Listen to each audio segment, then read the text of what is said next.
Azken albisteen arabera, Trumpek bultzatutako akordioa sinatu dute Israelek eta Hamasek.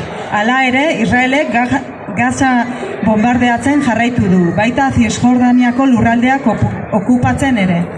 Feministok ez dugu nahi Israelek akordio hau baliatzea genozidioa estaltzeko eta Palestinaren kolonizazioa betikotzeko.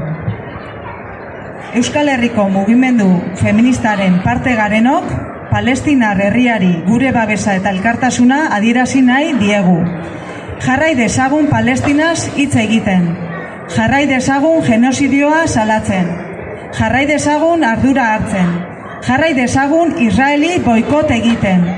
Segi dezagun gobernuak interpelatzen eta gobernuei presio egiten. Segi dezagun mobilizazioak antolatzen eta elkartasun internazionalista artikulatzen. Egin dezagun gutxienekoa da. Palestina osoa, ibaitik itsasora. Boikot Israel. Gora Palestinar erresistentzia. Palestina askatu.